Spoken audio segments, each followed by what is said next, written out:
Pues, buenas tardes, hermanos, ¿cómo están? Gracias a Dios, qué bueno que nos damos la oportunidad de estar aquí para recibir la palabra del Señor después de haber adorado a nuestro Dios. Yo esperaba una asistencia más concurrida después de haber comentado el domingo que daríamos seguimiento a la serie que estamos estudiando de manera consecutiva, miércoles y domingos.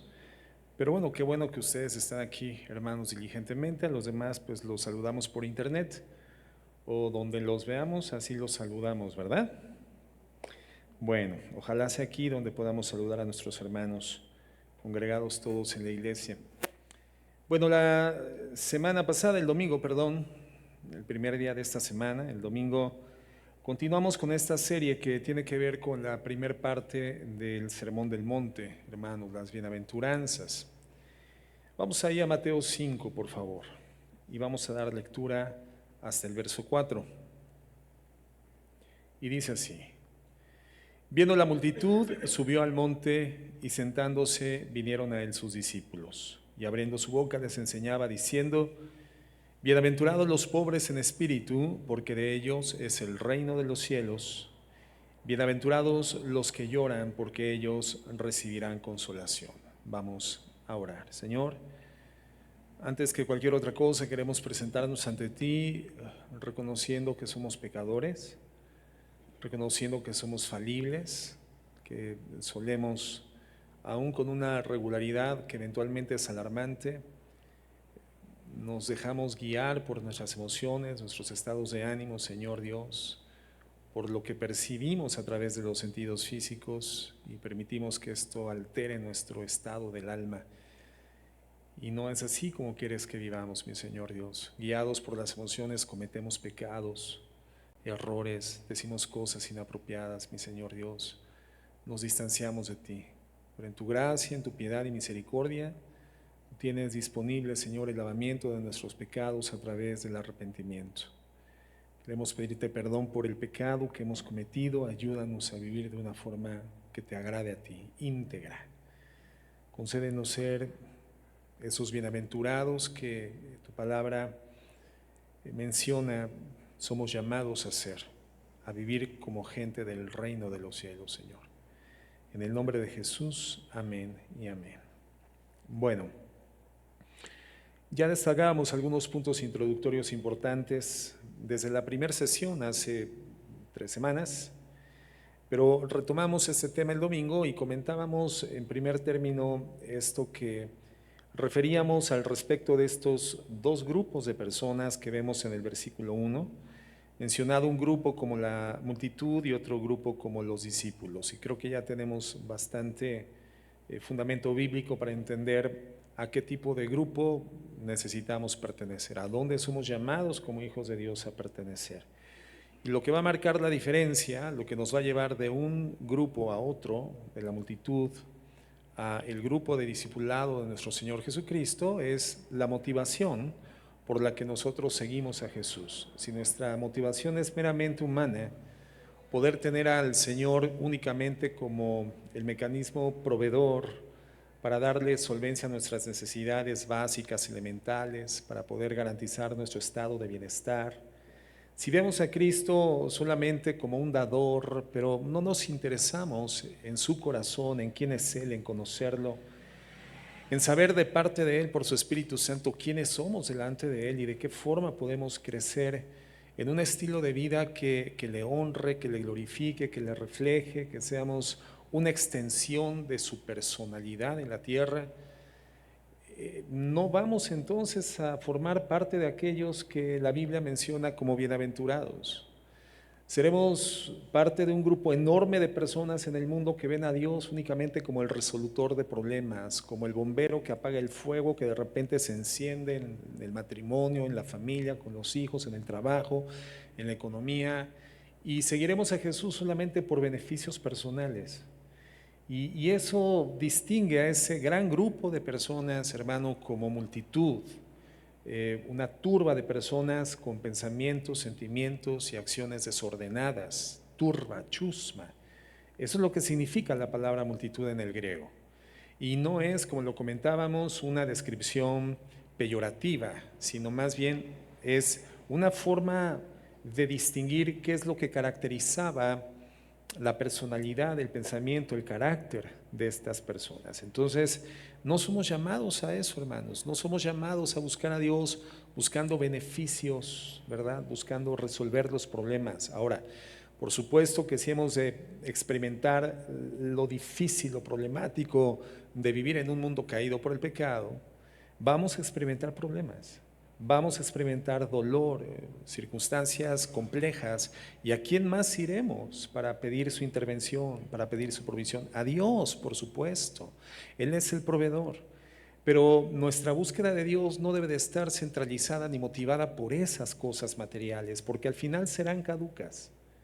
Señor, sáname, y el Señor te sana, pero bueno, al rato estás enfermo de otra cosa, ¿no? Señor, sáname de este problema gastrointestinal, por favor, porque es muy complicado la temperatura y es muy desgastante. Sí, y el Señor en gracia te sana, pero al rato ya estás enfermo de gripe, de la garganta, de las articulaciones, y el Señor, a través de esta condición humana caída que es susceptible de la degradación y de todas las complejidades que vivimos en este mundo humano, nos deja ver que no es lo material el enfoque de nuestra búsqueda, porque por mucho que podamos tener en lo material, hermanos, hay una carencia espiritual que es la que Dios quiere llenar en nuestras vidas. No vivir por lo material, sabiendo que Dios tiene cuidado de nosotros, por supuesto. Él dice que comer, que beber y que vestir es algo que yo les daré como una añadidura, pero el centro de sus vidas tiene que ser buscarme a mí por quien yo soy.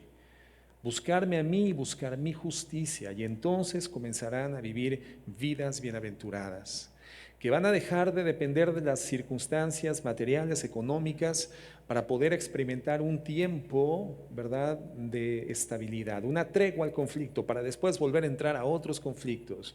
Y entonces la paz, la felicidad y la bienaventuranza para ustedes no es real, es ficticia. Es un altibajo constante, continuo. No es la paz que yo les vengo a dar, dice Jesús en el Evangelio de Juan. Mi paz es una paz sobrenatural, sobrepasa la capacidad de entendimiento del ser humano. Mi paz es una paz diferente, es una paz que perdura, permanece y estabiliza la vida de cualquiera que sufre dolor, pero en medio del dolor experimenta mi paz, es sostenido por mi paz. Entonces, si ustedes me buscan a mí por quien yo soy, comenzarán a experimentar esa clase de paz, esa bienaventuranza en su vida. Es un poco de lo que hemos estado estudiando en las clases pasadas. En el versículo 2, él comienza a dar la enseñanza. Recordemos entonces que la audiencia de este sermón, el sermón del monte, no es la multitud. Jesucristo ya subió al monte y no fue seguido por la multitud, fue seguido solamente por los discípulos. Él se sienta y da esta enseñanza y comienza diciendo en el versículo 3: bienaventurados los pobres en espíritu, porque de ellos es el reino de los cielos. Y eso es lo que estudiamos el domingo. En el versículo 4 dice: bienaventurados los que lloran, porque ellos recibirán consolación. Aquí encontramos otro contrasentido. ¿Qué significa la palabra bienaventurado? Comentábamos, significa la experiencia de gozo, paz, felicidad interna, constante, permanente, más excelsa que una persona puede llegar a desarrollar, a vivir. Pero esto, hermano, no es algo transitorio, sino es una condición de vida.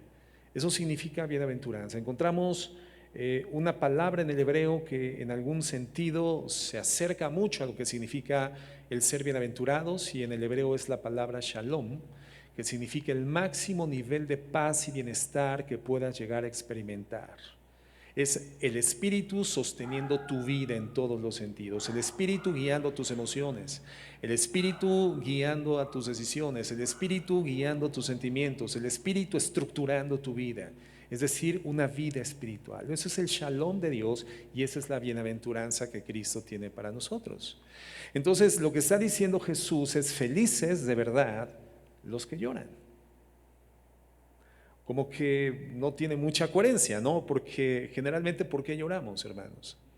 Por algo que nos ocasiona dolor, tristeza, angustia, decepción, frustración, amargura.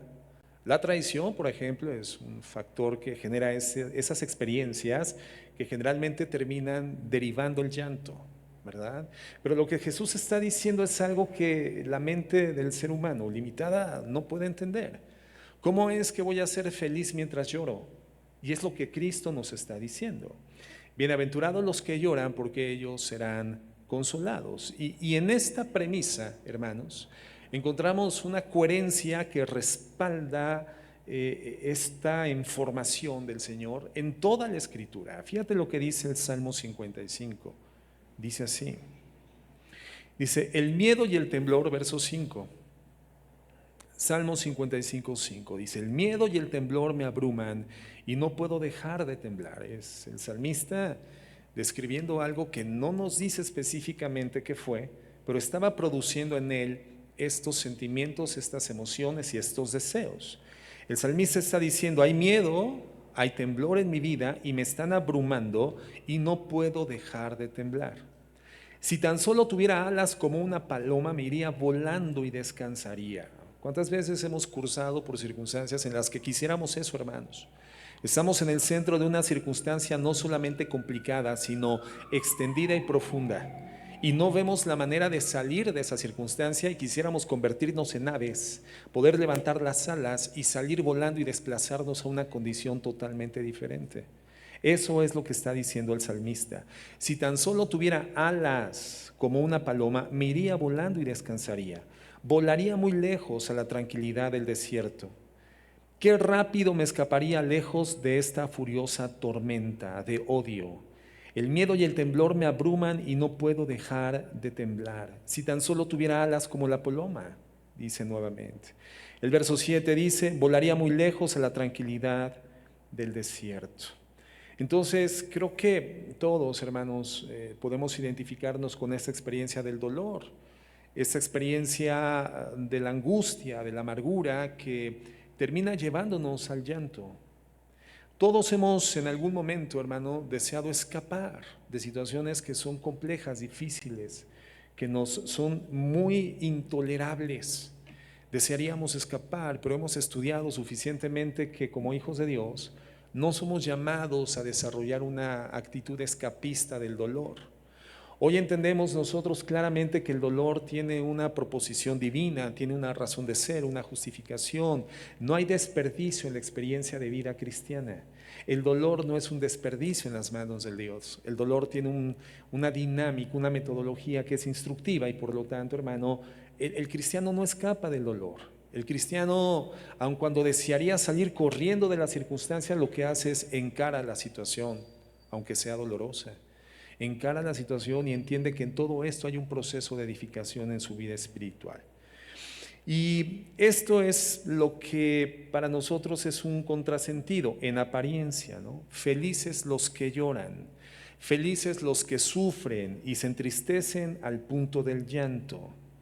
Y es totalmente contrario al pensamiento del mundo. ¿Por qué? Porque lo que la gente sin Dios busca es justamente evadir a cualquier costo, por todos los medios, la experiencia del dolor, la experiencia de la tristeza, la experiencia del sufrimiento. Y justamente por eso se inventan tantos distractores de la realidad. El mundo, hermano, es una gama diversa de ofertas que tienen el propósito de distraernos de la realidad, anestésicos contra la realidad.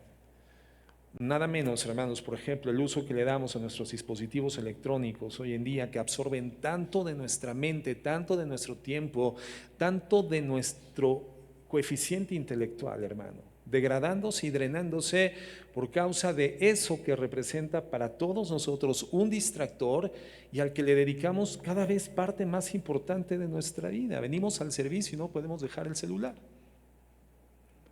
¿Se dan cuenta de eso? Hay personas, por eso les pedimos a los adolescentes que allá no pasen al servicio dominical con sus celulares, porque los adolescentes estaban todo el tiempo así. Y pensábamos, bueno, es que están consultando la Biblia, la traen descargada, son muy modernos. Pues no era eso. De repente subíamos y detrás veíamos que estaban literalmente en el Facebook, en las redes sociales, distraídos. O sea, ¿qué es esto, hermano? Es una inclinación que como humanidad tenemos de escapar del dolor, escapar del aburrimiento. Hoy no nos permitimos sentirnos aburridos porque inmediatamente buscamos algo que nos distraiga, porque no podemos estar aburridos, porque el aburrimiento no es una experiencia gratificante y hay que salir de esas experiencias que no son gratificantes lo más rápidamente posible. Hay una evasión del dolor, hermano. Por ejemplo, hay personas que sienten gratificación, sienten desahogo, sienten consuelo cuando están comprando cosas. Y la verdad es que sí se siente bonito ir al supermercado o ir a la tienda departamental y comprar algo que querías, ¿cierto? No. Tal vez un par de zapatos, ¿no? Que te atrajeron la atención y dijiste, cuando tenga me los voy a comprar. Y la experiencia de la adquisición, hermano, es placentera, ¿cierto? ¿No? La experiencia de adquirir un electrónico, por ejemplo, hay personas que son aficionadas a las cosas electrónicas y cuando pueden comprar un electrónico, la experiencia es muy gratificante. Hay personas que son aficionadas a la lectura y cuando pueden adquirir un libro, la experiencia es gratificante. Hermano, no estamos negando que esa gratificación sea parte de una estructura emocional, pero llevada a los pies de Jesucristo siempre será santa. No buscaremos a través de esos medios, a través de esas vías, evadir el dolor, evadir la tristeza, buscar anestésicos o circunstancias que temporalmente nos evadan de la realidad. Los hijos de Dios no somos llamados a eso. Los hijos de Dios lloramos cuando la Biblia dice que debemos de llorar. Y eso es lo que nos está enseñando la Escritura. ¿Por qué? Porque la Biblia dice que somos felices los que lloramos.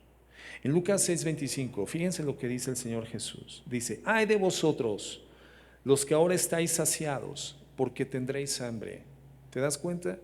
Por eso no se trata de buscar el alimento, porque aun cuando hoy tengamos alimento, mañana vamos a volver a tener hambre. Y hoy estamos contentos porque estamos saciados, pero mañana lloraremos porque no estaremos saciados. Ay de vosotros los que ahora estáis saciados, porque tendréis hambre. Ay de vosotros los que ahora reís, porque lamentaréis y lloraréis. Es lo que el Señor nos está diciendo. El mundo en el cual vivimos es un mundo caído, lleno de complejidades, de dificultades, disfuncional, que procesa la realidad de forma tal que genera o nos lleva a incidir en los defectos del comportamiento, de la convivencia, de la correlación, y por lo tanto tenemos garantizado el dolor. Nuestra búsqueda no puede ser la búsqueda de la ausencia del dolor. Nuestra búsqueda tiene que ser la búsqueda de Dios para que el Señor nos ayude a transitar en la inevitable experiencia del dolor. Entonces, en el Sermón del Monte, Él nos entrega una nueva perspectiva de la vida y lo que hace es entregarnos una bienaventuranza, felicidad a los que lloran. Mateo 24:4, fíjense lo que el Señor enseña en ese mismo evangelio al respecto de esto. Dice, respondiendo Jesús les dijo, mirad que nadie os engañe, porque vendrán muchos en mi nombre diciendo yo soy el Cristo, y a muchos se engañarán. Y oiréis de guerras y rumores de guerras. Mirad que no os turbéis, porque es necesario que todo esto acontezca, pero aún no es el fin. Porque se levantará nación contra nación y reino contra reino, y habrán pestes y hambres y terremotos en diferentes lugares. Y todo esto será, ¿qué cosa, hermano? ¿Principio de qué? De dolores. No solamente está diciendo el Señor que esto será doloroso, sino que será el principio de los dolores. Por lo tanto, los dolores se van a agravar. Ahora que tuve problemas en una de mis muelas, hermano, es terrible cuando comienzas a experimentar ese tipo de dolor que es incipiente, comienza, pero ya sabes que va a terminar en un nivel de intensificación completamente insoportable.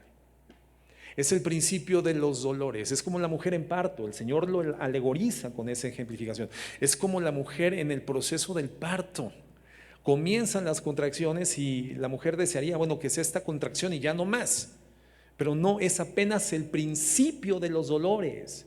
Lo que el Señor nos está diciendo es que este estado de cosas caóticas en las que vivimos, que ya nos producen dolor, se van a agravar al punto en el que el incremento de la experiencia del dolor es inevitable. Entonces, desarrollar conductas escapistas del dolor no tiene ningún sentido, no es la solución. Buscar anestésicos que nos permitan vivir de manera más llevadera la crudeza de la realidad no es la solución, no es lo que el Señor nos indica. Y en esta condición, pues va a transcurrir nuestra vida como hijos de Dios. Por eso Él nos advierte, hay dolor al frente y por lo tanto hay momentos de llanto. Si tú pensaste que la última vez que lloraste ya sería tu última experiencia de llanto, te equivocaste. Vienen más. A ver, no levanten la mano, pero ¿quién ha llorado en esta semana? ¿Quién ha llegado a un punto donde de plano, verdad, comenzó a soltar lágrima? ¿Verdad? Y ya después vino el desahogo y la tranquilidad y en paz. Pero hermano, no es la última ocasión que vamos a llorar. No es la última ocasión que vas a llorar, porque vendrán nuevas circunstancias que van a producir el dolor. Y gracias a Dios por el llanto, porque el llanto es un mecanismo de desahogo, hermano, de la presión emocional. Es como una olla express, ¿verdad? Tú ves cómo trabaja una olla express. ¿Tienes en tu casa una olla express? Si no le tienes miedo a la olla express, ¿verdad? Porque hay amas de casa que prefieren las ollas tradicionales porque les da miedo utilizar la olla express. Pues no es tan complejo, nada más que cuando suba el vapor, ¿verdad? Y la válvula se encuentre hacia arriba, ¿verdad? Expulsada por ese vapor, lo que tienes que hacer es bajar el calor, ¿verdad? Hasta que termine de salir todo ese vapor. Bueno, el llanto es ese, ¿no? Tenemos una válvula, hermanos, de escape de la presión interna que se llama llanto, y gracias a Dios por el llanto. ¿Qué pasa, hermana o hermano, si tú abres la olla express sin que haya liberado el vapor? ¿Qué pasa? Te explota, mi hermano, te explota. El pollo termina en el techo, las verduras en las paredes, ¿verdad? Tú todo quemado de agua caliente, porque no permitiste que el vapor de esa olla de presión se liberara. Bueno, nosotros somos como ollas de presión y el llanto es un mecanismo de desahogo. Gracias a Dios, hermanos, por el llanto. El Salmo 42:1 dice así: como el ciervo brama por las corrientes de las aguas, así clama por ti, oh Dios, el alma mía. Este bramido de este ciervo, hermano, no es otro sino aquel que es producido por el dolor. Mi alma tiene sed de ti, sed de Dios, del Dios vivo. ¿Cuándo vendré y me presentaré delante de Dios? Y fíjate lo que dice ahora el salmista en el 3: fueron mis lágrimas mi pan de día y de noche, mientras me dicen todos los días, ¿dónde está tu Dios? Mi pan de día y mi pan de noche. ¿A qué se refiere el salmista con esta ejemplificación? Bueno, hermano, todos solemos comer, desayunar, cenar, es decir, estamos constantemente consumiendo alimento durante el día, ¿no? Entonces, cuando él ejemplifica con el alimento, con el comer, hermano, el alimentarse, el llanto significa que este hombre lloraba constantemente por esto que le producía dolor. El salmista, hermanos, un hombre cuyo canto era dirigido a Dios, alabar a Dios, exaltar a Dios, reconocer sus atributos, su bondad y su misericordia, era un hombre que lloraba y lloraba mucho por lo que dice la Escritura. Segunda de Timoteo dice así, versículo 4 del capítulo 1, segunda de Timoteo 1:4, el apóstol Pablo dice: deseando verte al acordarme de tus lágrimas para llenarme de gozo. El apóstol Pablo lloraba cuando se acordaba de Timoteo. Este puede ser un llanto tierno, ¿no? Cuando tienes añoranza, cuando tienes un poco del deseo de estar con una persona que por alguna causa está distante, no la puedes tener cerca. Hay quienes lloran porque no han visto a sus padres en mucho tiempo, se fueron a los Estados Unidos, han pasado 10, 15, 20 años, no los han vuelto a ver. Hijos que están distantes del hogar por diversas causas, y tener a la gente que amas distante, hermano, es un motivo de llanto, ¿verdad? Porque hay añoranza, hay el deseo de estar junto a quienes amas, y esta era la experiencia del apóstol Pablo. Un llorar tierno por la añoranza. Tal vez se encontraba en ese momento en una condición de soledad y entonces deseaba de estar cercano a alguien con quien tenía la identidad de la fe por Jesucristo. Él lloraba. Hechos 20:31 dice así: por tanto, velad, acordándoos que por 3 años de noche y de día no he cesado de amonestaros con lágrimas a cada uno. Otra vez Pablo, pero hablándole a quienes, a los pastores de la iglesia en Éfeso. Él se está despidiendo de ellos Y él está recordándoles, ¿verdad?, a manera de bitácora sobre su actividad apostólica, magisterial en Éfeso, diciéndoles: yo no negué nada del conocimiento que tengo de Dios, no les negué el evangelio, no les negué la doctrina, no les negué la enseñanza, estuvo presente noche y día, y cuando fue necesario les enseñé con lágrimas a cada uno de ustedes. Este es el llanto de un pastor. ¿Por qué podría llorar un pastor en relación a la iglesia, a la congregación, a los siervos, a los consiervos, a los discípulos? Pues puede ser un llanto por desánimo, ¿no? ¿Cuántas veces un pastor puede llorar porque ve que ha habido lágrimas, entrega, ha habido esfuerzo, ha habido cansancio, y los resultados pueden ser muy exiguos, ¿no?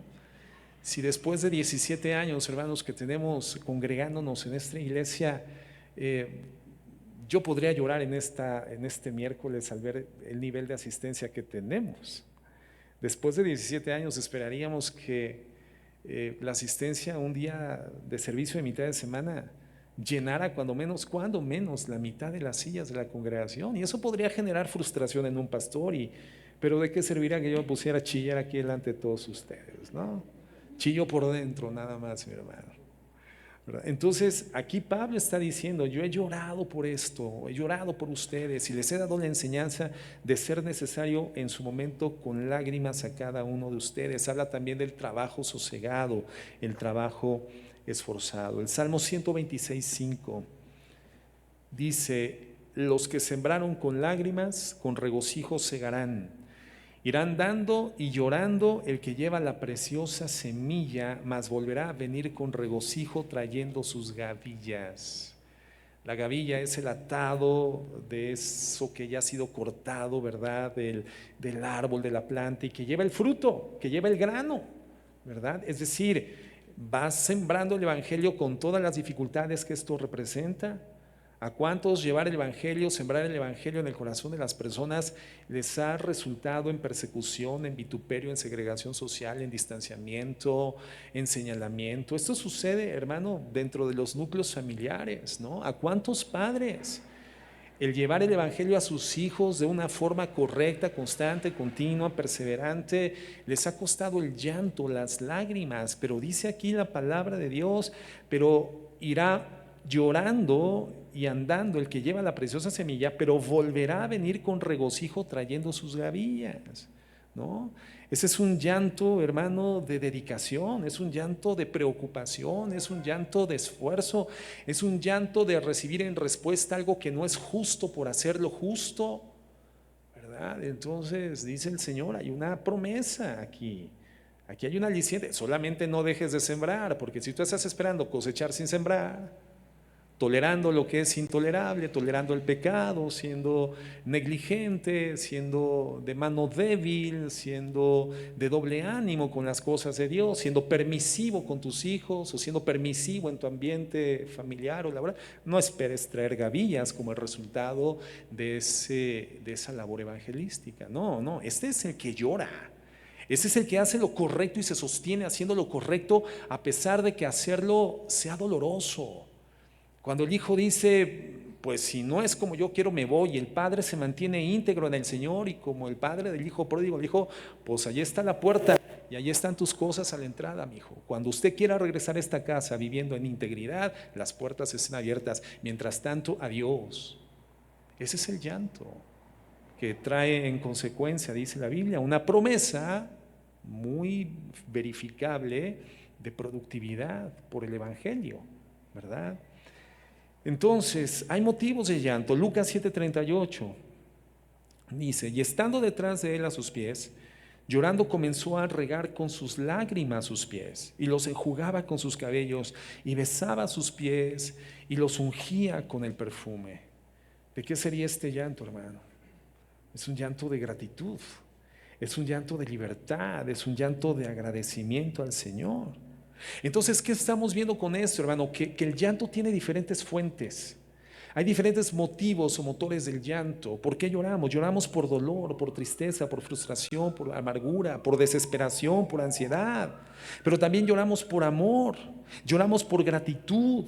Entonces, hermanos, vemos que el llanto es un regalo de Dios para desahogar el alma. liberar el dolor, expresar gratitud o devoción. Ojalá nosotros lloráramos más por gratitud y por devoción que por dolor. Pero ¿por qué lloramos más, hermano? ¿Por gratitud o por dolor?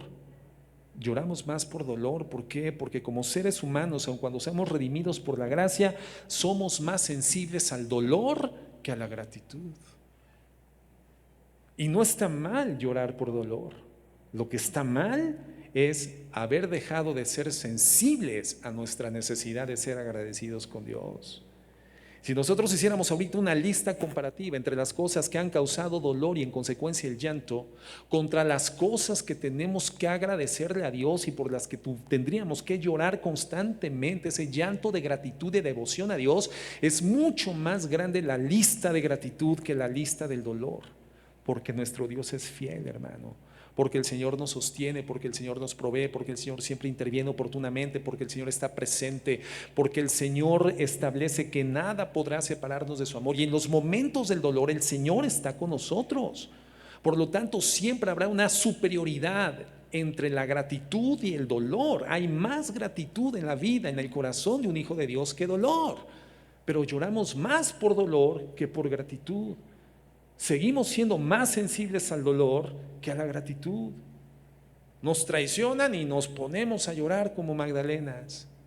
Algo nos salió mal y lloramos como Magdalenas, pero perdemos de vista que todos los días tenemos motivos exuberantes de gratitud a nuestro Dios. Y eso tendría que hacernos llorar más que el dolor, gratitud y devoción. ¿Cuándo fue la última vez que lloramos en la presencia de nuestro Dios en un tiempo de oración o meditación escritural?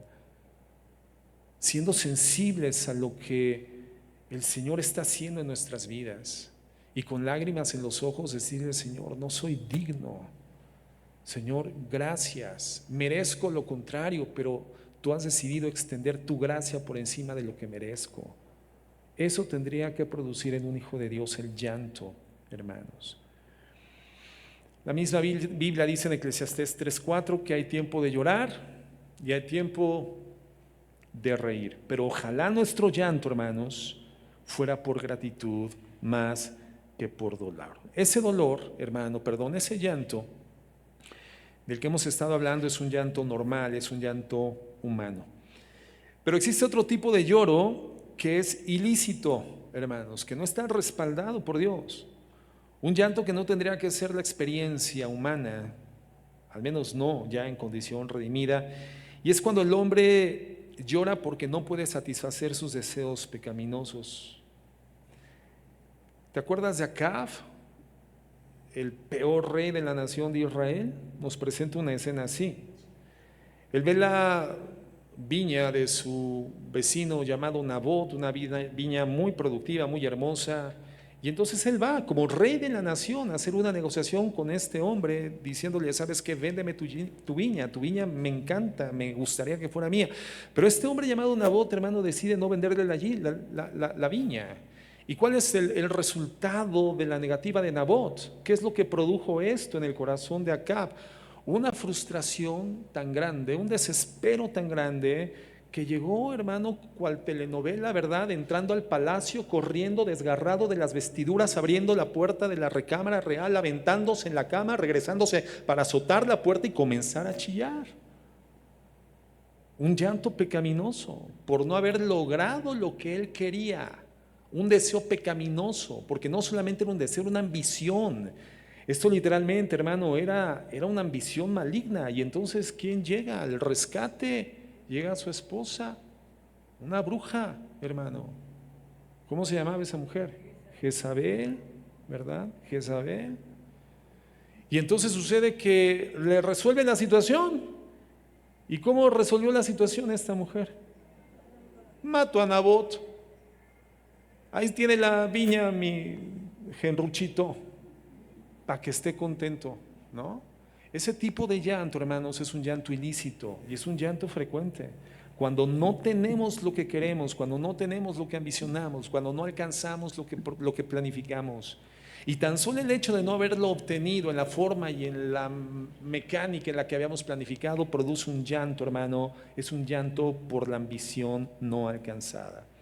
Otro tipo de tristeza ilícita es aquella que surge por un sentido de culpabilidad, del cual las personas no se pueden liberar, personas que se siguen latigando las espaldas, ¿verdad? Latigando el alma porque ante circunstancias que ya presentaron en arrepentimiento al Señor y por las que Dios oferta un perdón ante el genuino arrepentimiento, siguen permitiendo que les lacere el alma, el corazón y las siguen cargando como lápidas difíciles de sobrellevar. Personas que se siguen sintiendo condenadas después de su arrepentimiento y el perdón recibido de parte de Dios. Hermano, personas que dudan del poder de la sangre de nuestro Señor Jesucristo, limpiando nuestra condición, limpiando nuestra conciencia de obras muertas. Personas que siguen en la necesidad de consumir algún tipo de tranquilizante para poder sobrellevar la ansiedad que produce en su alma el saberse culpables de un pecado que ya dejaron atrás, que ya dejaron en la cruz del Calvario, pero que continúan retornando constantemente para ponerlo en la espalda nuevamente. No sé si alguien ha experimentado esto, ¿no? La regaste y bien regada. Pero ¿qué dice el Señor en 1 de Juan 1:9? ¿No? Que vayamos con una actitud honesta a pedir perdón, y entonces Él, siendo fiel y justo al pacto de la gracia, nos perdonará del pecado y nos limpiará nuevamente, completamente. Pero si después de haber hecho esto, tú sigues con esa sensación de culpa que está aplastando tu vida, entonces simplemente estás nulificando el efecto salvífico, el efecto purificador de la sangre de nuestro Señor Jesucristo. Estás teniendo por inmunda la sangre del pacto. Ese llanto es un llanto ilícito y se convierte en pecaminoso. Segunda de Corintios 7:10.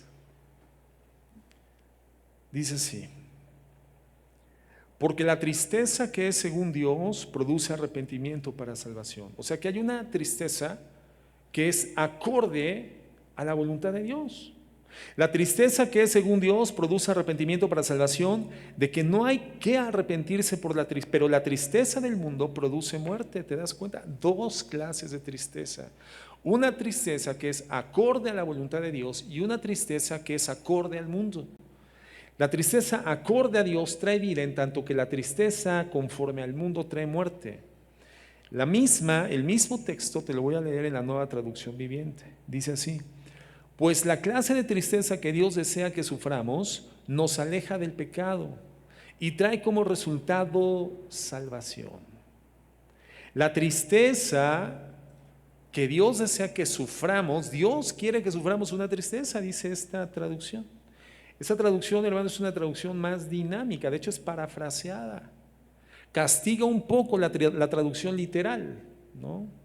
La traducción literal es la que anteriormente acabamos de leer, de la Reina Valera del 60, es una traducción que es prácticamente palabra por palabra. Hay traducciones más estrictas todavía que son interlineales, literalmente palabra por palabra, pero eventualmente, como la inspiración de la escritura fue hecha hace tantos años, a tanta distancia geográfica, a tanta distancia cultural, hoy con costumbres tan diferentes, puede ser que escapemos un poco del sentido original. Entonces, estas traducciones parafraseadas, que son más dinámicas, nos ayudan mucho a entender el sentido original, aun cuando castigue la literalidad de la traducción. Conserva el sentido y nos permite entender más claramente qué es lo que dice la Biblia. Y entonces dice: pues la clase de tristeza que Dios desea que suframos, Dios desea que suframos una clase de tristeza. Esa clase de tristeza nos aleja del pecado y trae como resultado la salvación. ¿Cómo es que esa clase de tristeza trae a nuestra vida el resultado de la salvación? ¿Por qué? ¿Cómo? ¿Por qué? Hermano, ¿cuál es el requisito para ser salvos? ¿Qué tenemos que hacer para que la salvación que ya fue ganada por Cristo en la cruz del Calvario, todo el acto redentivo culminado y alcanzado y firmado por Cristo en la cruz del Calvario, se active a favor de una persona? ¿Qué es necesario, hermano? El arrepentimiento. Así es, el arrepentimiento. Entonces, ¿a qué clase de tristeza se está refiriendo la palabra que trae por consecuencia la salvación? La tristeza que te lleva al arrepentimiento. Y entonces comienza a cobrar sentido lo que el Señor Jesucristo dice. Es esa tristeza que nos lleva al llanto, es una tristeza profunda. Es una tristeza que nos lleva al llanto, pero no es un llanto, hermano, que nos drena, no es un llanto que nos seca, es un llanto, hermano, que nos conduce al arrepentimiento. Entonces es la tristeza producida por el pecado. Cuando somos confrontados por Dios y lloramos al arrepentimiento, hermano, cuando lloramos el pecado y nos arrepentimos delante de Dios, ¿qué dice la Biblia? Somos salvos. Y por eso dice Jesús: bienaventurados los que lloran, porque ellos serán consolados. ¿Entendemos ahora que no es un contrasentido? ¿A qué se refiere Jesús cuando dice felices? El más alto nivel de experiencia de paz, gozo, equilibrio, estabilidad, felicidad, en condición permanente, que va a poder sostener tu vida ante las diversas vicisitudes y sufrimientos de la experiencia humana. Esa felicidad es el resultado de aquellos que cuando pecan llegan al arrepentimiento en llanto, presentándolo delante de Dios. Y entonces reciben consuelo. Consuelo. Pero continúa diciendo: no hay que lamentarse por esta clase de tristeza. Pero la tristeza del mundo, al cual le falta arrepentimiento, resulta en muerte espiritual.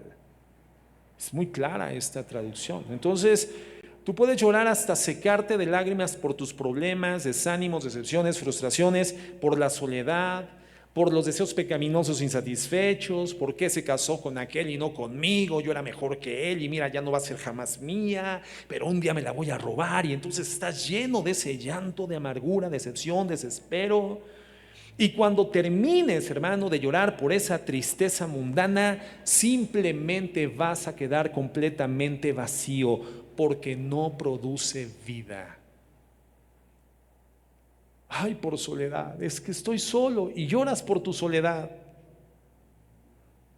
Ese es el tipo de llanto, hermano, que te va a dejar vacío.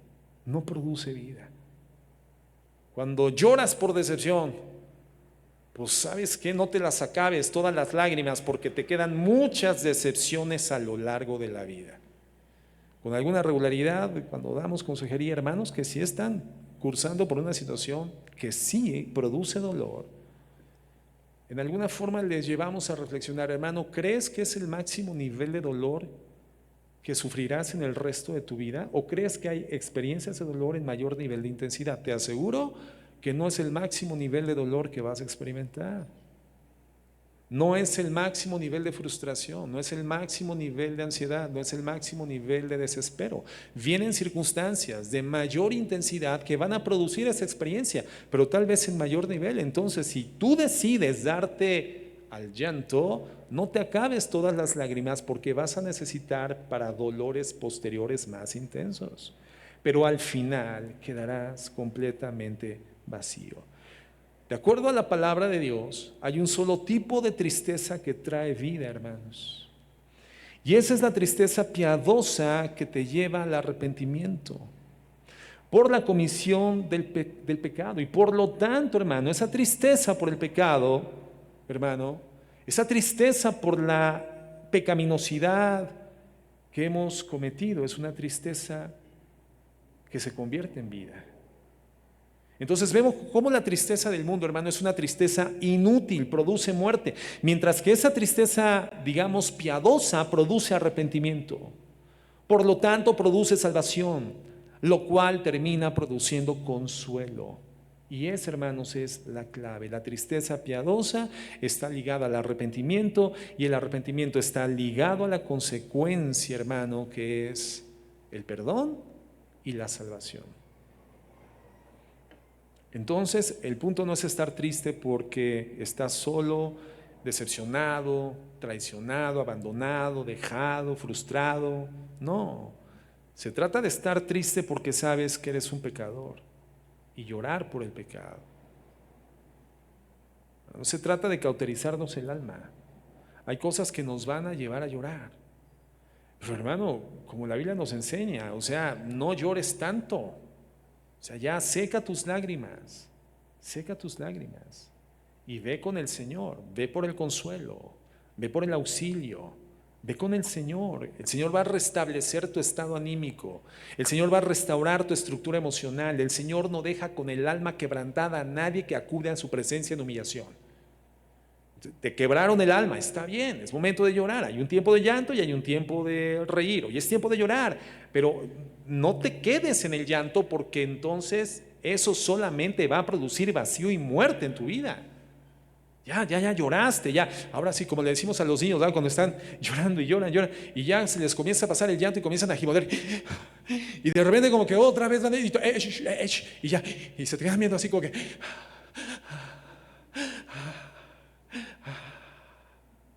Y ya lloraste, está bien. Ahora ve con el Señor, porque el Señor va a restaurar tu alma. El Señor tiene el restablecimiento de tu estado de ánimo emocional, de tu mente, de tu corazón. Pero si te quedas en el llanto, la Biblia dice, ese llanto, de acuerdo al mundo, solamente produce muerte. Solamente muerte. Por eso el inicio de las bienaventuranzas dice así, ¿no? Lo que estudiamos el domingo. Bienaventurados los pobres en espíritu, porque de ellos es ¿qué cosa? El reino de los cielos. Y decíamos que ser pobre en espíritu es la bancarrota espiritual en la que nacemos. Es saber que el bien no mora en nuestra carne. Es saber, como dice la Escritura, yo sé que en mí, dice Romanos 7:18, el apóstol Pablo, no lo busquen si quieren, apúntenlo para estudiar. Pero dice Pablo claramente, dice, yo sé que en mí, esto es, en mi carne no mora el bien. Porque el querer el bien está en mí, pero no el hacerlo. Ese es el llanto, perdón, esa es la condición de bancarrota espiritual en la que nos encontramos. Y como lo dice Pablo, yo sé, yo lo sé. Es decir, racionalmente, intelectivamente, sé perfectamente. Es decir, con un ejercicio coherente de mi racionalidad llego a esta conclusión y yo la sé. Que mi condición carnal está quebrantada, está caída. Espiritualmente soy un miserable. Y esa es la parte intelectual, un poco lo que estudiamos el domingo pasado. Bienaventurados los pobres en espíritu, los pordioseros, los miserables, porque de ellos es el reino de los cielos. Es la parte intelectual. Pero el versículo 4 que estamos observando el día de hoy, hermanos, es la parte emocional. Y por eso dice ahora, bienaventurados los que lloran, porque ellos van a recibir consolación. Entonces, en tanto nuestra mente está convencida de que el pecado nos ha llevado a una bancarrota espiritual y moral delante de Dios, y la emoción puede tomar nuestras almas y lloramos por ese estado de bancarrota espiritual, podemos, hermano, en consecuencia, recibir el perdón por el arrepentimiento. Y así es la gente del reino de Dios, hermanos. Así es la gente del reino de los cielos. Personas que sabemos que nuestra vida antes de Cristo se encontraba completamente insalvable, no teníamos medios, no teníamos méritos, no había forma alguna de poder cambiar nuestra condición caída, estábamos en bancarrota, y esto resulta en ser un mendigo espiritual, que no tiene recursos, no tiene capacidades para ayudarse a sí mismo. El pordiosero del que hablábamos el domingo, ¿se acuerdan? Ese pordiosero que le queda, tiene semanas sin comer, sin bañarse, sin cambiarse, sin ataviarse. En esa condición le quedarán 2 días de vida. ¿Y qué hace ese hombre? ¿Qué hace ese hombre? No tiene medios, no tiene méritos, no tiene virtudes, no tiene ningún recurso al alcance. ¿Qué hace? Solamente levanta las manos clamando por auxilio y ayuda. Pero si saliendo de aquí tienes para irte a los tacos del Chema o de donde más te gusten, hermano, ¿verdad? Con toda tranquilidad, invitar a 2 o 3 hermanos de la iglesia. ¿Qué necesidad percibes en tu vida? Ninguna. ¿Cuál clamor desesperado? No, porque tienes bastada tu condición. Pero si sabes que eres un miserable, pordiosero, un mendigo, no tienes ningún recurso, solamente te queda clamar. Y eso es lo que estamos viendo hoy. Cuando entendemos que somos mendigos espirituales, hermano. Jesús nos dice, feliz el hombre que sabe que es un mendigo y un pordiosero, porque solamente Él puede rogar por misericordia y por gracia. Y ese tipo de hombre, ese tipo de mujer, es justamente el que entra en el reino de los cielos. Entonces, la entrada al reino de los cielos inicia con un sentido desesperado, hermano, de bancarrota espiritual, digamos abrumador de bancarrota espiritual. Nadie en este mundo va a entrar al reino de los cielos a menos que tenga un sentido de bancarrota espiritual. Y un hijo de Dios, redimido por la gracia de nuestro Señor Jesucristo, jamás perderá ese sentido de dependencia de la gracia que de Cristo ha recibido para la salvación. O sea, en ese sentido entendemos nuestra dependencia de Dios. Y yo no puedo soltarme de Dios a menos que desee volver a ser un miserable, un mendigo, un pordiosero, un desvalido. Hoy no soy desvalido porque tengo quien me sustente. Hoy no soy un desvalido porque aun cuando soy débil, Cristo perfecciona su poder en mi debilidad. Hoy ya no soy un pordiosero porque el Señor me ha rescatado, me ha llenado de su dignidad, me ha dado la salvación. Pero si yo pierdo la sensibilidad de la obra de la gracia en mi vida, entonces inequívocamente voy a retornar al estado de miseria en el cual me encontraba. No estoy hablando de perder la salvación, estoy hablando del estado del alma, de la condición miserable en la que caminan matrimonios cristianos, familias cristianas, hombres y mujeres redimidos, pero viviendo nuevamente en la esclavitud miserable del pecado, llorando sin esperanza, vaciando sus vidas, drenando el alma y muriendo todos los días. Entonces, la pobreza en espíritu del verso 3 que estudiamos el domingo lleva a una persona a este llanto que estamos viendo en el versículo 4. Este llanto. Solamente el mendigo espiritual puede decir: ay de mí que estoy muerto. ¿Quién dijo esto? Ay de mí que estoy muerto, porque mis ojos vieron al Rey. ¿Quién lo dijo? ¿Se acuerdan? Isaías. ¿Y dónde estaba Isaías? Se entiende que puede ser que en el templo.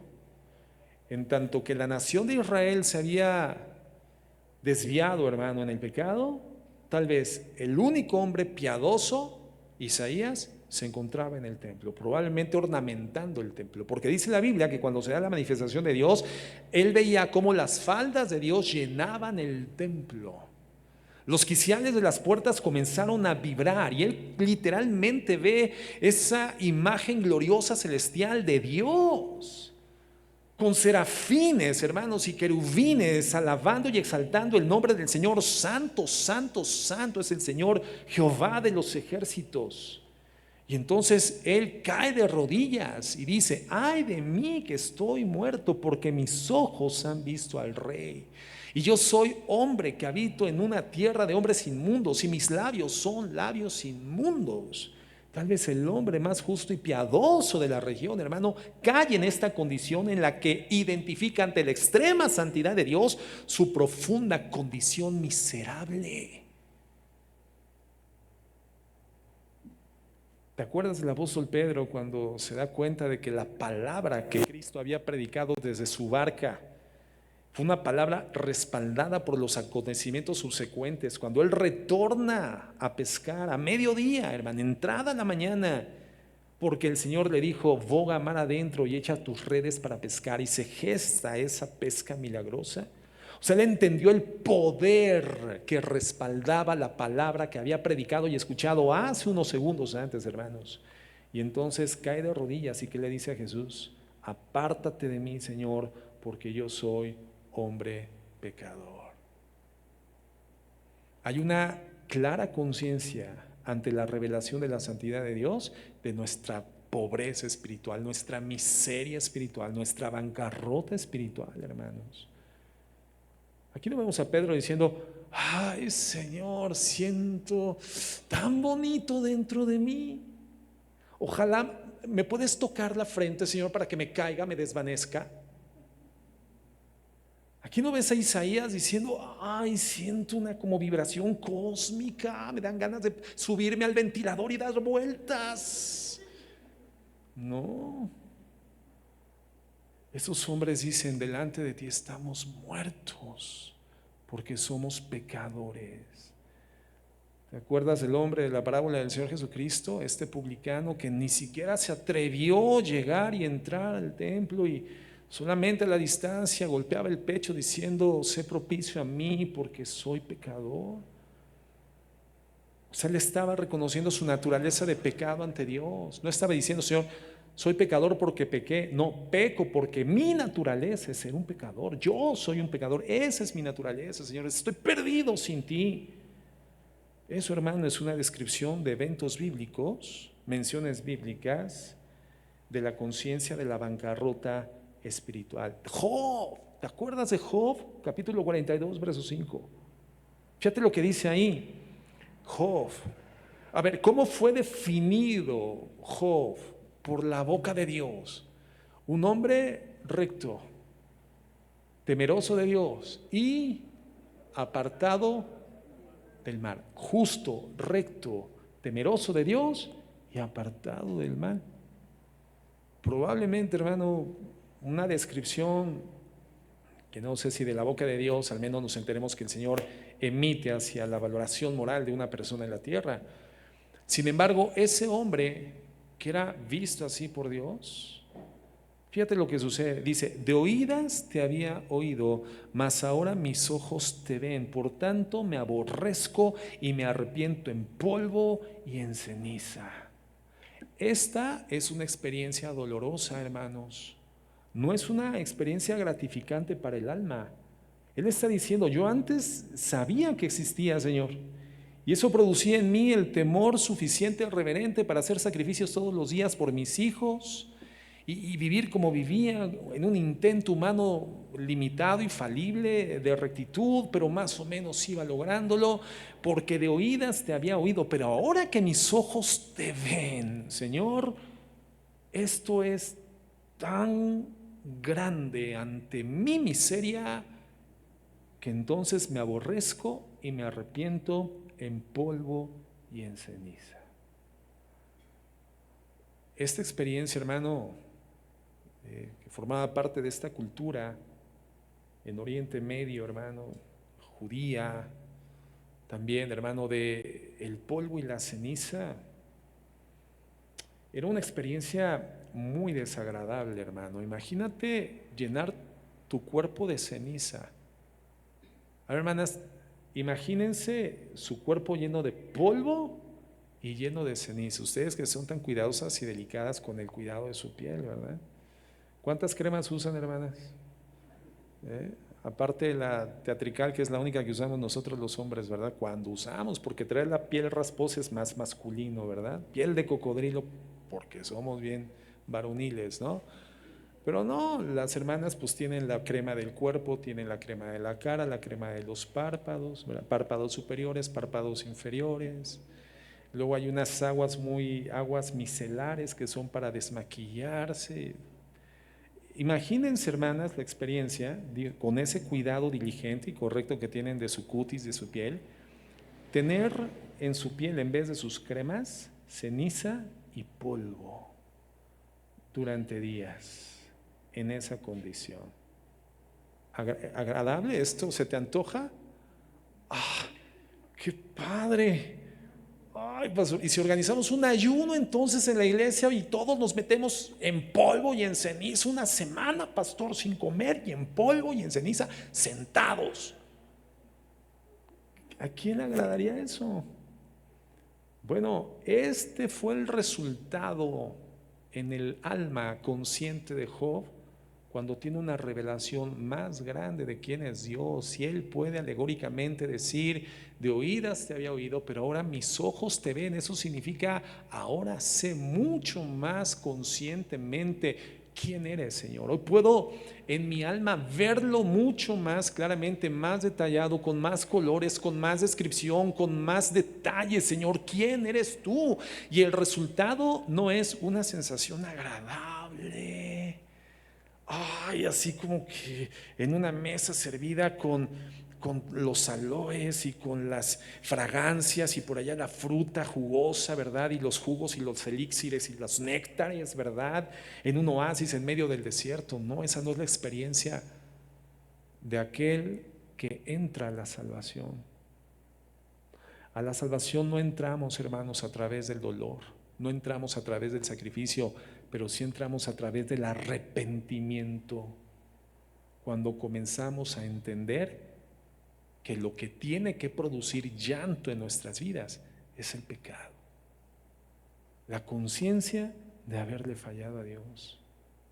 Llorar nuestro pecado para arrepentirnos de verdad. El dolor interno, hermano, que consume el alma hasta que presentas delante del Señor en honestidad. Así como David, Salmo 32:3, dice: mientras me negué a confesar mi pecado, mi cuerpo se consumió y gemía todo el día. El verso 4 dice: día y noche tu mano me disciplina, pesaba sobre mí.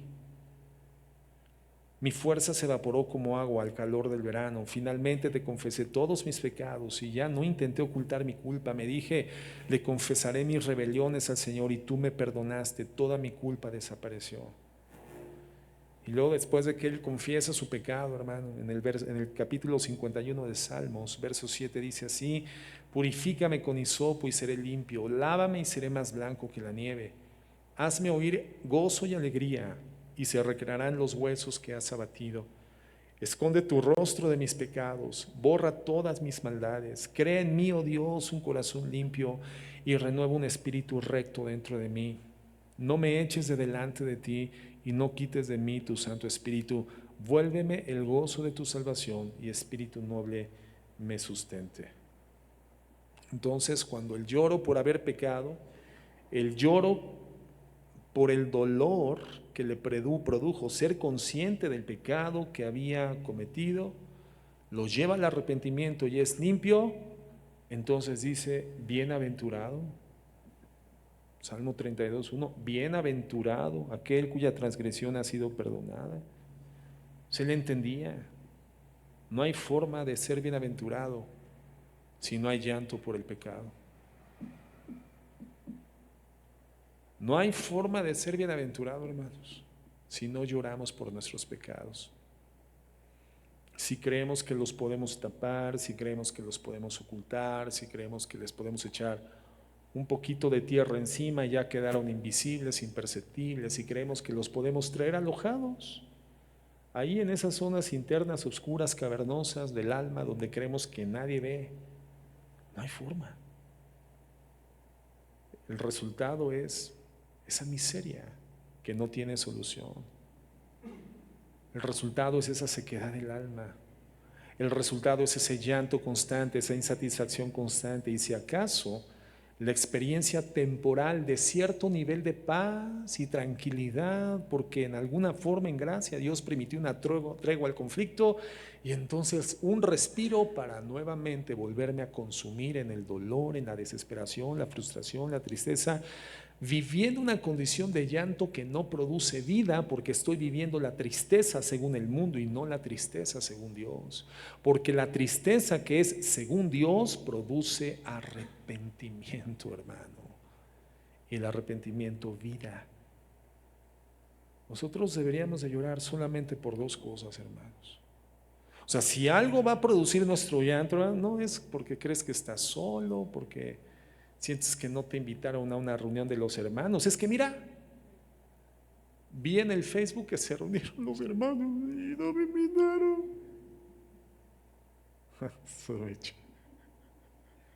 Sí se siente feo, ¿no?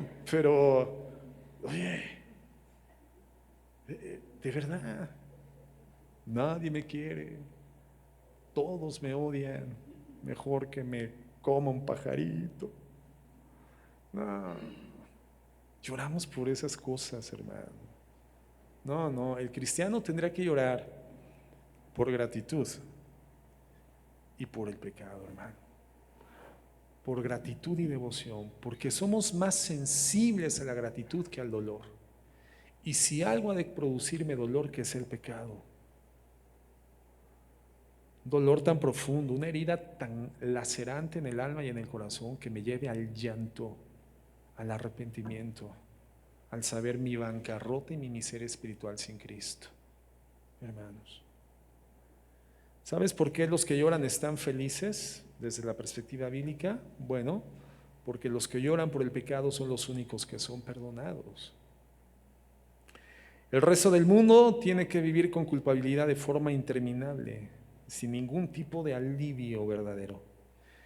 La felicidad entonces no es por el lloro en sí. Cuando Cristo dice bienaventurados los que lloran, no se está refiriendo a que la felicidad sea en sí por el llanto, hermanos, sino por lo que Dios hace en respuesta a nuestro llanto. El perdón que Dios nos da, por el llanto del dolor, por el pecado y el arrepentimiento. El arrepentimiento. Por eso somos consolados y por eso somos bienaventurados, por el perdón de Dios. Y como cristianos, pues somos llamados a intentar mantener esa conciencia permanentemente, hermano, porque si no, vamos a pecar variablemente, de una u otra forma vamos a volver a pecar. Pero si perdemos esa conciencia, hermanos, estamos caminando nuevamente a la sequedad.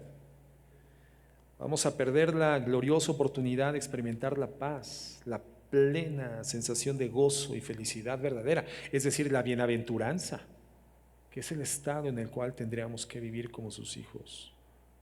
Por eso dice David en el Salmo 32, bienaventurado aquel cuya transgresión ha sido perdonada. Ahí está la bienaventuranza, en el perdón que hemos recibido de parte de Dios. Bienaventurado el hombre a quien Jehová no culpa de iniquidad y en cuyo espíritu no hay engaño. Es el que se ha arrepentido delante de Dios y no se engañó a sí mismo creyendo que lo puede mantener oculto, sino que fue delante de Dios, presentó su iniquidad en humillación y en arrepentimiento honesto, y entonces Dios lo perdona. Ese es bienaventurado. Ese tiene un encuentro con la experiencia de la paz verdadera, el equilibrio que mantiene la psique en estabilidad en los momentos complicados de la vida. Es el hombre, es la mujer ecuánimes, con dominio propio. Es el hombre y la mujer que saben mantener el equilibrio, la estabilidad en los momentos complejos, saben tomar decisiones, y no que no vayan a ser simbrados, pero el movimiento de tierra, hermano, no los lleva a perder la estabilidad o a caer, sino que permanecen de pie, firmes en el Señor, en los momentos difíciles. Somos llamados a hacer eso, hermanos. Pero ¿qué dice el mundo ante la tristeza? ¿Qué dice el mundo? Y más la cultura de nuestros días, hermanos. El mundo dice, no, olvídate de tus problemas. No, vive la vida, vive la vida. Sácale jugo a los problemas, sácale provecho a lo negativo. Tú eres el arquitecto de tu propio destino. Que nada te frustre, que nada te detenga. Sonríele a la vida, sonríele a la vida. Puros mecanismos evasivos del dolor y de la responsabilidad. Esa es la cultura, la filosofía tras de esas premisas sociales y culturales. No, tú eres el dueño de tu vida. La vida fue hecha para disfrutarla o que no. Ya andamos sufriendo. No, no, tú disfruta la vida. Un anestésico, hermano, para evadir el dolor y evadir la responsabilidad. A ver, ¿por qué no vienen y te dicen, no, pues ahora encara los problemas, ahora paga tus deudas? Ahora ser responsable, ahora no escapes, no huyas. Ahora entiende que eres débil, que por ti no podrás, necesitas la intervención de alguien superior a ti, que te saque de esta bronca, pero encara la vida. No, el mensaje filosófico es, ¿te sientes perro? Ladra. ¿Te sientes niño de 5 años teniendo 40? Llora como niño de 5 años. Y el mundo tiene que respetar lo que tú creas sentir que eres, ¿verdad? Entonces, hermanos, vivimos en la era en donde los anestésicos del alma son tan diversos, tan extraordinariamente torpes, tontos, pero la gente los consume, hermanos. En tanto que la Biblia dice, ¿qué dice la Biblia? Llora, llora. Quiero terminar con eso, Santiago 4:8. Dice Santiago, acercaos a Dios y Él se acercará a vosotros. Pecadores, limpiad las manos, y vosotros los de doble ánimo, purificad vuestros corazones. Afligíos y lamentad y llorad. Eso es lo que dice la Biblia, hermanos. Afligíos, lamentad y llorad, vuestra risa se convierta en lloro y vuestro gozo en tristeza. Humillaos delante del Señor y Él os exaltará. O sea, el Señor no va a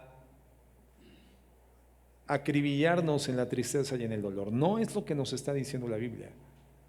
Pero la Biblia dice, no, llora por lo que tienes que llorar. Aflígete por lo que tengas que afligirte. Siente tristeza por lo que realmente produce tristeza. No lo evadas, enfréntalo. Pero humíllate delante de Dios.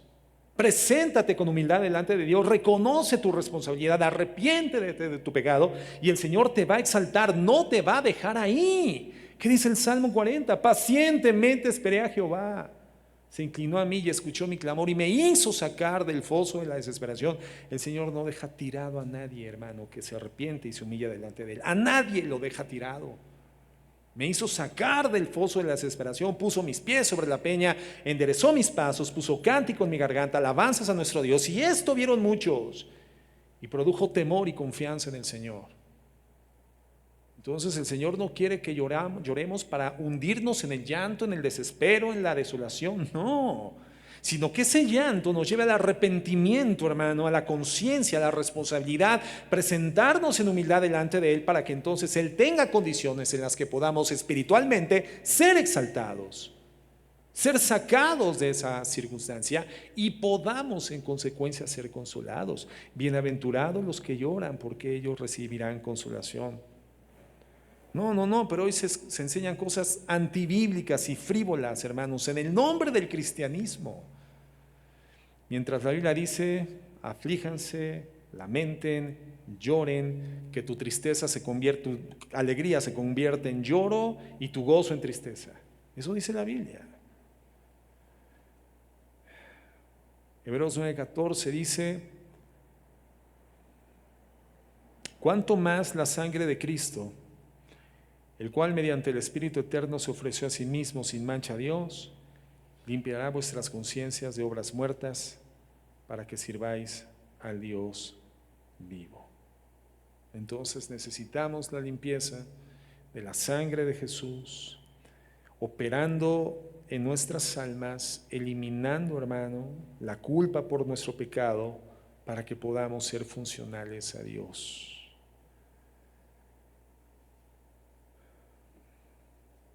Salmo 51:12.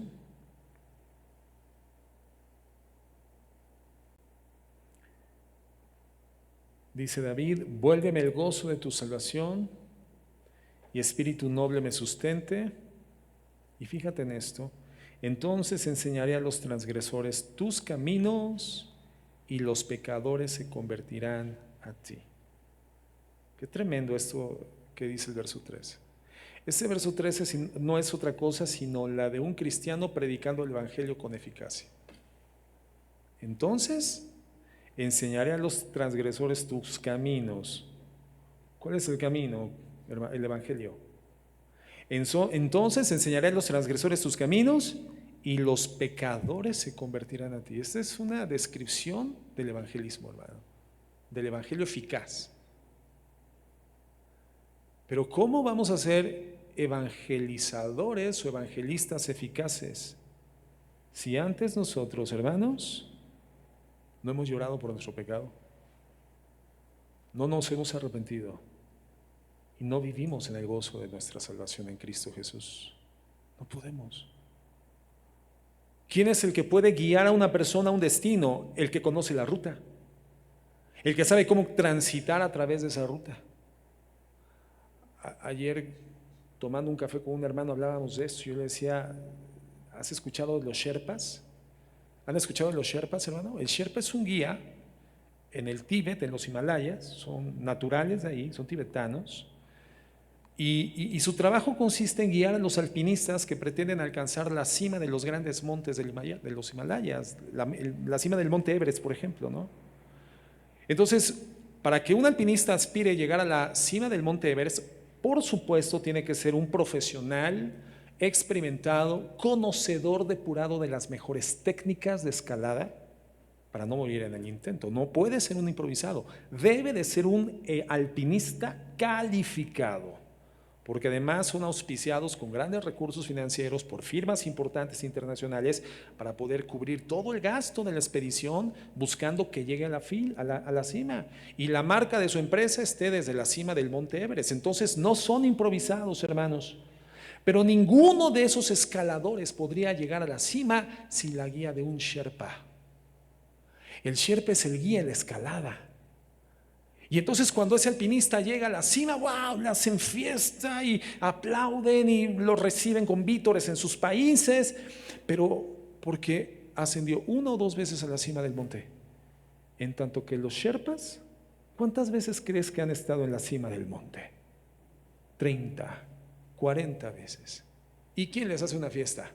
Ese es su chamba, ese es su trabajo. Pero ¿por qué pueden guiar a los alpinistas a la cima del monte? Porque conocen el camino, conocen la ruta. ¿Cómo podemos pretender llevar a una persona a los pies de Jesucristo, predicar el evangelio de la gracia con efectividad, poder ver, como dice la palabra, que los pecadores se conviertan a Dios, si no conocemos el camino del llanto por el dolor y el arrepentimiento ante nuestro Dios? Si vivimos ensoberbecidos justificando las motivaciones y los efectos de nuestro carácter mal dominado, de una condición interna, hermano, no correctamente regenerada, limitada en su crecimiento espiritual, viviendo en nuestros rencores, en nuestros desvíos, en nuestras murmuraciones, en nuestras molestias, en nuestras iras, en nuestras indignaciones, ¿cómo podemos pretender presentarnos delante de alguien y predicarle el evangelio y traerlo a la presencia del Señor si nosotros no hemos recorrido el camino del arrepentimiento? No hemos llorado por el pecado, no hemos estado en humillación delante de Dios para ser exaltados por Él. Tenemos que ser el guía en la escalada de las personas inconversas, el Sherpa en la escalada a la salvación de las personas, hermanos. Entonces, cuando hayamos recorrido ese camino 1 y 2 y 3 y 4 veces y peco y lloro y me arrepiento, Señor, y fortaléceme y me esfuerzo, y cuando vuelvo a caer nuevamente el llanto porque te he fallado, Señor, ayúdame, fortaléceme, sigo adelante, sigo adelante, sigo adelante. He estado en la cima del arrepentimiento todas las veces que ha sido necesario. He experimentado el retorno de la bienaventuranza en mi vida una y otra vez por su gracia. Entonces, puedo enseñar a los transgresores tus caminos, Señor, y los pecadores se convertirán a ti. De otra manera, ¿cómo? Ay, pastor, vamos a hacer actividades evangelísticas, que la iglesia se mueva, vámonos todos al parque a predicar el evangelio. Y nos llevamos una carne asada, pastor, para después hacer una carne asada. Y al rato fue pura carne asada, hermano. Y nuestra carne fue la que tuvimos que haber asado en esas brasas, hermano. Espérate. ¿Quieres evangelismo en la ciudad y activismo y estar en los altos y en las plazas y en las fuentes, ir y llevar el evangelio? No, espérate. Ve lo que está diciendo la Biblia. Vivamos la bienaventuranza. Lloremos por el pecado. Arrepintámonos delante de Dios, recibamos su consuelo, seamos gente bienaventurada, y entonces predican el evangelio al mecánico de la esquina, a la de la tienda de abarrotes, a tu compañero de trabajo, a tu proveedor, a tu cliente, a tu hijo, a tu padre, y lo vas a traer a los pies de Cristo, porque vas a saber por el Espíritu Santo ser un buen guía en el camino.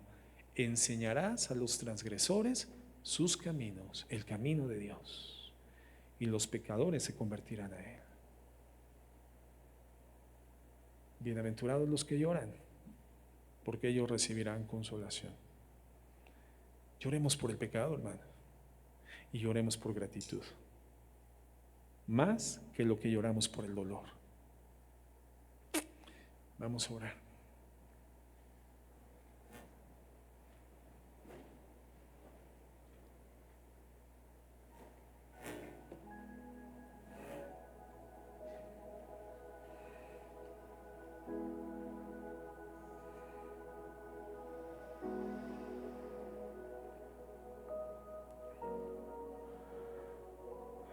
Señor, gracias, gracias, gracias. Te decimos gracias, mi Dios.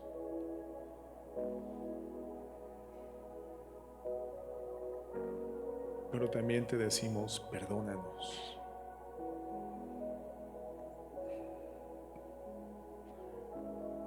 Las dos frases, Señor, que tienen que ser el motor de nuestro llanto: gracias y perdón.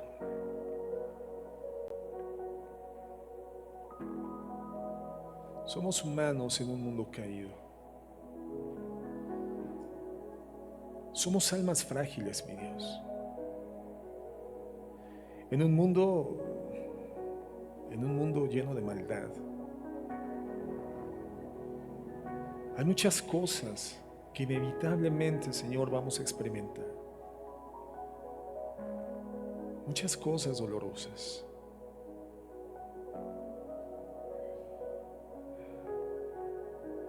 No pocas veces hemos llorado y no pocas veces volveremos a llorar. Eso es natural en nuestra condición. Así fuimos diseñados, el llanto como un mecanismo de desahogo de la presión. Hay graves estragos en el alma de aquel que se resiste al llanto. Pero, Señor, que aprendamos a llorar por lo que vale la pena. Que aprendamos a llorar, y si hemos de derramar lágrimas, muchas más sean, Señor, cuando pecamos sabiendo que tú eres un Dios tan santo y nosotros tan miserables sin ti, que corramos a tus pies como niños ante el Padre diciéndote: perdóname. Otra vez, Señor, perdóname y ayúdame, Señor, ayúdame, porque sin ti estoy perdido. Vuelve a mi alma el gozo de mi salvación, y espíritu noble me sustente, Señor. Porque bienaventurada es el alma cuyo pecado es cubierto y su transgresión es perdonada. Porque el poder de tu sangre preciosa, bendito Jesús, es vigente para tus hijos por el arrepentimiento honesto. Y tú eres fiel a tu pacto, mi Dios. Perdóname, Señor. Perdóname, perdóname. Vuelve el gozo de mi salvación, Señor. Espíritu noble me sostenga y pueda ser sensible y llenarme del gozo, de la conciencia sensible de todo lo que has hecho en mi vida que no merezco, de cada uno de tus favores y la gracia de tu salvación, y que esto, Señor, sí produzca un llanto de devoción hacia ti. Llorar por lo que debo de llorar como un hijo tuyo. Ese llanto, Señor, del bienaventurado que es consolado. Señor, que pueda ser de aquellos, que pueda ser de esa clase de gente en esta tierra que ha recorrido completo el camino del arrepentimiento y experimentado tu gracia, para que entonces pueda, por la experiencia, por la verdad, por la palabra, Señor, enseñar a los transgresores tus caminos y ver cómo esos pecadores se convierten a ti. Por tu Espíritu Santo ser un buen guía.